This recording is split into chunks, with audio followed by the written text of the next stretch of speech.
This is an update on the terror is real and ongoing terror attack that occurred in Mill Park in Melbourne by Momina Shoma, 24, the 150-centimetre Bangladeshi woman. Now, she'd been in the country for only 7 days to 10 days, and she'd had 2 different residences. And this part of the story tells about how it gives an update on the circumstances from which she left the first house. Now, second paragraph in the bottom says, she allegedly, so this is the stabbing that she did the practice run on the mattress with the first family that hosted her. And they felt intimidated enough to go to whoever organised it, which is the Homestay Network. They said, "We're scared and we don't want her to continue living with us," the magistrate said. So it appears like that these people that were living there had caught her stabbing a mattress. Now, the only reason she would stab a mattress is obviously to her, it's quite a complicated act to carry out. So she needed to practice on a mattress, which was fortunate that she didn't already know how to stab a knife, just thrust a knife into something. Otherwise, they would have just stabbed them first. So they were quite fortunate that they caught her stabbing the mattress. Maybe she was shouting Allah Akbar, they don't say that here. But then Homestay then moved her to the place where she committed the terror attack, which also had a 5-year-old girl living there. So that's just one important part of this update, just to clear up how she was originally. And look, this is all believable. This is just entirely within the bounds of reason of normal thinking people. I don't think you can read anything more into it that she didn't know how to stab, so she was practicing on a mattress. Then they moved her into and it was reported to Homestay, and they moved her into a home with a 5-year-old girl. The second part of this report is just to show some testimony given to the media by the victim.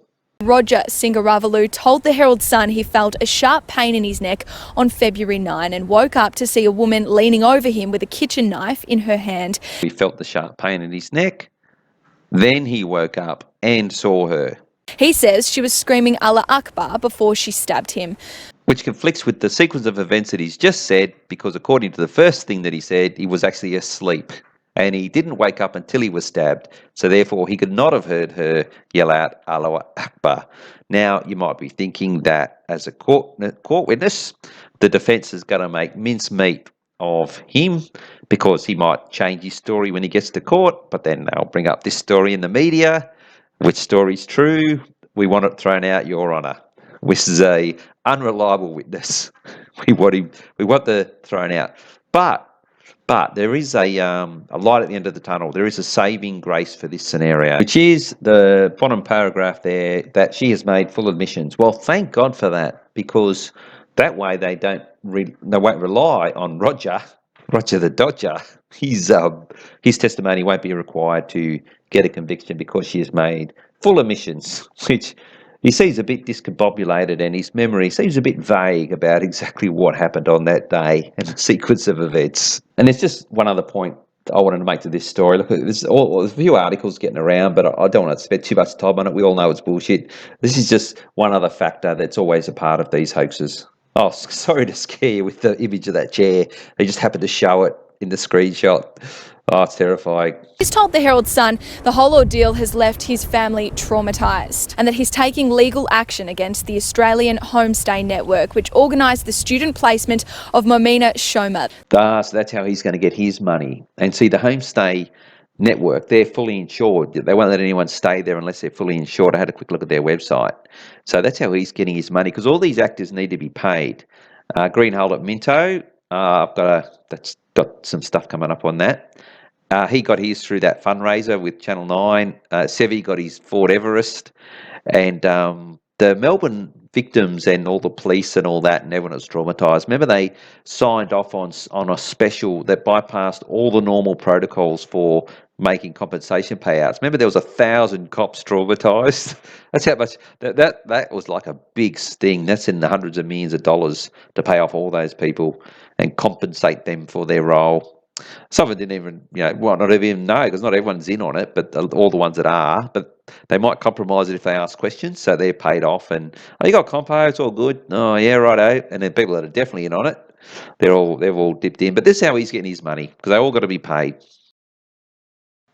Like I said, there's an absolute load of garbage around this story. Look at that bottom paragraph where they're claiming she was talking about horrible French people and all this stuff just to create fog around so you have trouble seeing exactly what's going on, other than when they boom out their talking point. Terror is real and ongoing. Oh, I can understand that. All the rest of it, there's all confusion.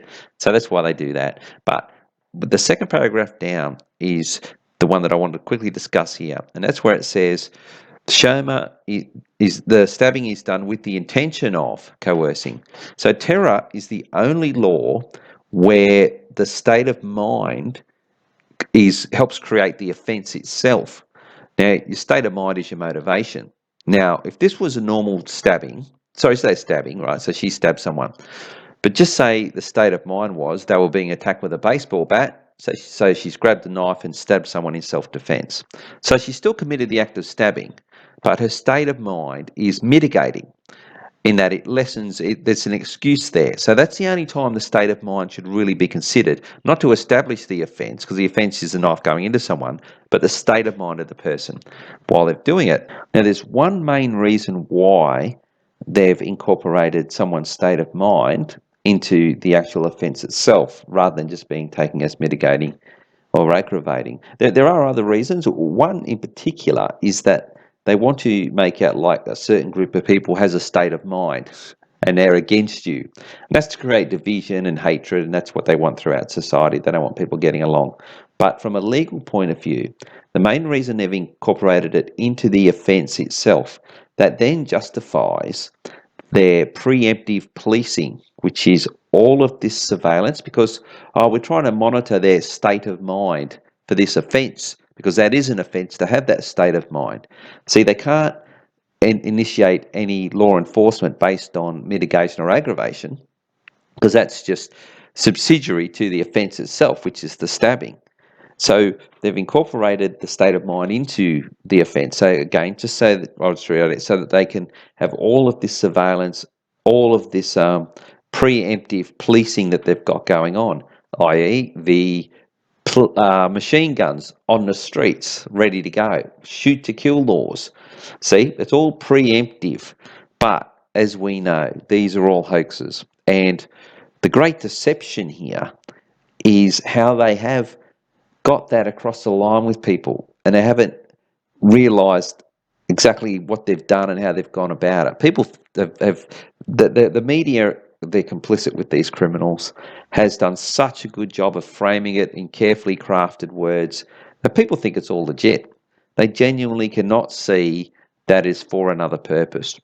And like some of the learned people that have come to my channel have said, even if it's all real, it still doesn't justify all of that surveillance, all of not just surveillance on people, but the information that they can now get from all of the telcos, that they want to start monitoring people. Oh, we just want to make sure that they don't commit this offence, which is having a state of mind. So that's what this is all about. All right, that's it.